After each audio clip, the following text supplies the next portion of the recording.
Ladies and gentlemen, welcome to game number 2 of UCCS versus NAU in the CSL, that's the Collegiate StarLeague. Starting in the lower right-hand corner for his team that is up 1-0 because of Cold Flame's victory in the last game, it is the pink Zerg, Keevan. And in the upper left-hand corner of our map, he has become the new 150-pound mountain lion in the room, the green Zerg player from the University of Colorado in Colorado Springs. Got it right that time. It is Roshi. Yes! And I'm OrD, that's OrD. You can find me on the Twitters at OrD_SC2. If you're watching this, you're probably on my YouTube channel, OrD StarCraft.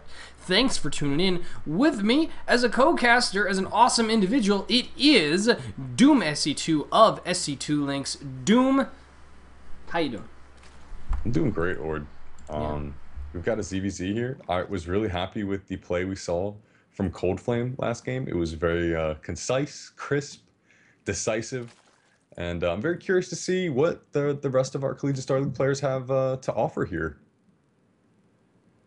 A lot of these players are very, very good. Some of them, even like Cold Flame, being on a European-based team that's XO Gaming. And so it's kind of no surprise that he managed to win that last game.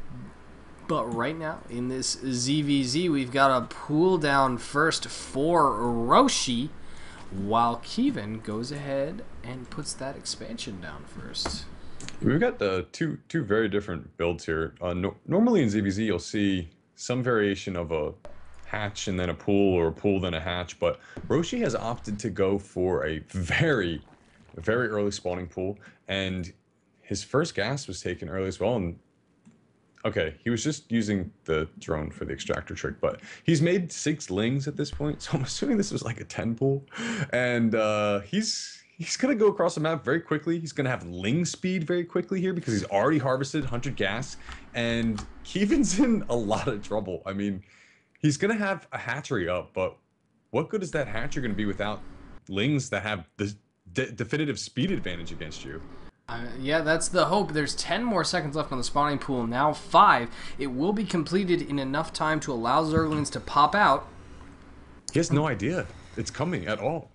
If we look at his vision, he has no clue. Oh, Roshi's producing 4 more Zerglings behind this. There's 2 queens on the way, but there's no Zerglings at all from Keevan. Oh, finally. Oh. All right. Whew. I like that, though. Keevan immediately abandons his main as his overlords were able to spot that Roshi had Zerglings incoming, and now Keevan trying to bring all of his workers down to 1 mineral patch. 6 Zerglings against 2, though. This is not really a fair fight for Keevan. Oh, Zergling micro happening right now, and Roshi goes ahead to the lower ground to perhaps finish off that, but he's got only 6 Zerglings versus 4 Zerglings and a queen, so decides to pull on back. Metalwalk boost finally underway for Keevan as it finishes for Roshi, who very well may decide to lay down some banelings. He's gonna go for banelings because the nest just finished. Yeah. He's got the gas.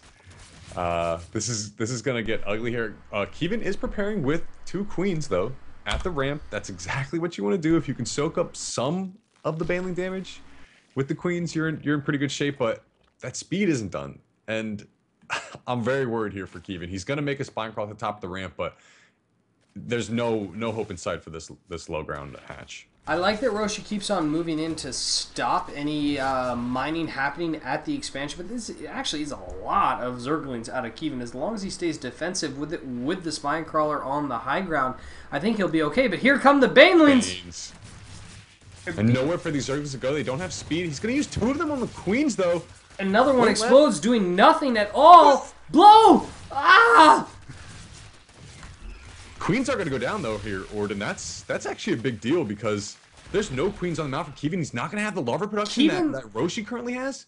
Oh, uplifts the spine crawler and has his Zerglings out of position.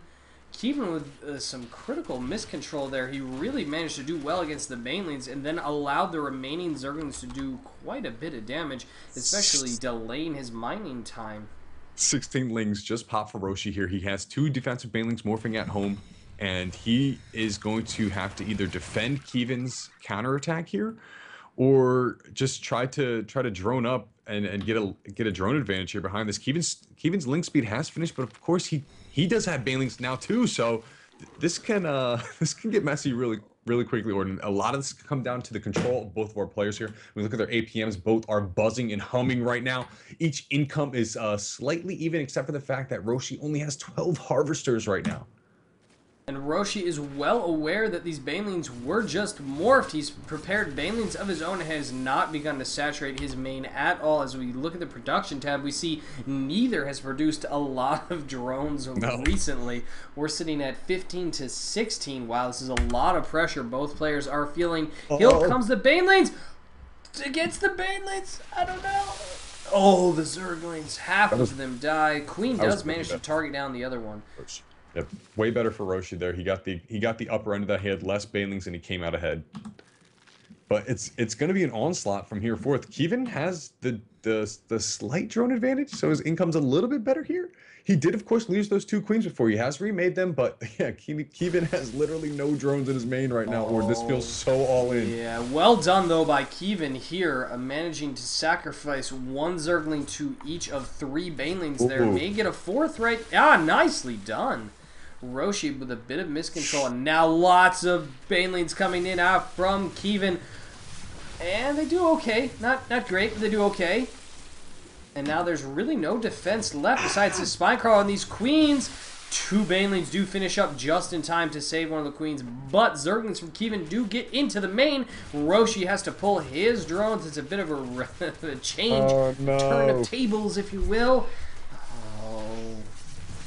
This is too big of a drone deficit here. It's 26 drones to 9 drones. Roshi just simply will not be able to keep up with Keevan at this point on going forward in the game. As long as Keevan keeps the attack and the pressure on Roshi and continues to follow this up with banelings and more Zerglings here, he's going to be fine because Roshi's got the larva. He just can't make anything. Definitely true. And now Evo Chambers coming out of Keevan, who realizes that he's ahead, can start a Sin City, can continue to get more ahead, because what do you do when you're ahead? Get more ahead. You get more ahead, OrD. Nice. And now, finally, some drones coming out of Roshi, but 23 to 40 supply. Keevan can continue to put on pressure with his superior number of Zerglings. Doesn't actually need to tech at all. Can probably just double expand and enjoy the fact that he's about to win. Yeah, considering what the micro we've seen out of Keevan, using those single lings to attack banelings and explode them to just weaken the defenses of his opponent, I wouldn't be shocked to see him just try to do that again and work his micro to really go for the victory right now. He has moved across the map, only has 2 banelings with this composition though, so he's gonna have to. Well, that made a lot of damage though, and moving in again against. Oh, nice. That giraffe neck just poked out. That was a huge explosion, though. Oh, a lot of Zerglings dying there on the ramp. And everyone has left the game. All right. Well, really, it was kind of over from that first counterattack out of Keevan. He did a fantastic job of defending there. What do you think, Doom? Yeah, I was impressed with the way that Keevan kept us cool and just understood the concept of ZVC and at this double hatch play against double hatch. So congrats to him and congrats to the Northern Arizona University for taking this series down 2-0. And thank you, OrD, for bringing me on the cast, man. Yeah, it was a lot of fun. Congrats to the Lumberjacks. Please, pretty please, click on the details down below and find Doom's SC2 links to find all of your VOD needs. All of them. Even the ones you haven't thought of yet. Exactly. Is that, do you guys have a tagline? It's every StarCraft 2 VOD in one place. Or basically we have a motto that we live by, OrD. There's a concept and a method to the madness. Tell me of this. The concept, essentially, is that every StarCraft 2 VOD should be organized, spoiler-free, and easy to access. And we make that a reality. I couldn't agree more. They really do a great job of it, and that's not even just because he's cool enough to come on and help me with this. Well, it was my pleasure. All right. Bye.